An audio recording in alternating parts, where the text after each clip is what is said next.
பாகிஸ்தான் மீது நீங்கள் கை வைத்தால் நாங்கள் உங்கள் மீது தாக்குதல் செய்வோம், அப்போ நாங்கள் சும்மா இருக்க மாட்டோம்னு நிக்சன் சொல்றாரு.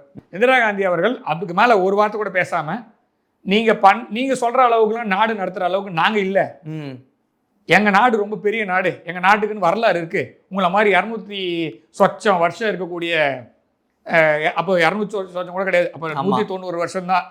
ஓகேவா, 76ல் தான் உங்களுக்கு 200வது வருஷம் வருது. ஸோ ஒரு 190 வருஷம் இருக்கக்கூடிய நாடு வந்து 1000 வருஷம் பழமை வாய்ந்த, ஆயிரக்கணக்கான வருஷம் பழமை வாய்ந்த ஒரு இதெல்லாம் வச்சு நீ பேச முடியாது. நீ என்ன பண்றியோ நீ பண்ணு, நான் பண்றேன்னு சொல்லிட்டு நேராக வெளில வராங்க.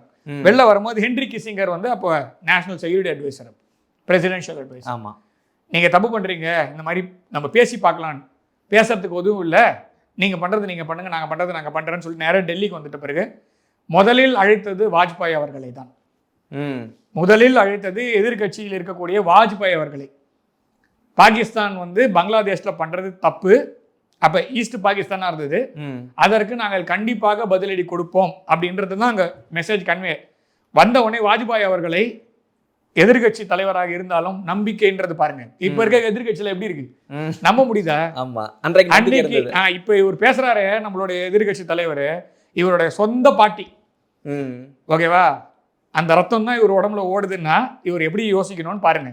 வந்த உடனே டெல்லிக்கு வந்த உடனே நேராக போய் அவருடைய ஆஃபீஸில் வாஜ்பாய் அவர்களை அழைக்கிறார். வாஜ்பாய் அவர்கள் போறார், 2 மணி நேரம் மீட்டிங் முடிச்சுட்டு வெளியே வந்த உடனே நான் பார்த்துக்கிறேன்னு சொல்லிட்டு வாஜ்பாய் அவர்கள் போறார். ஐநா சபைக்கான பிரதிநிதித்துவம் இந்தியாவிலிருந்து அனுப்பப்பட்டது வாஜ்பாய் அவர்கள், எதிர்கட்சி தலைவர்.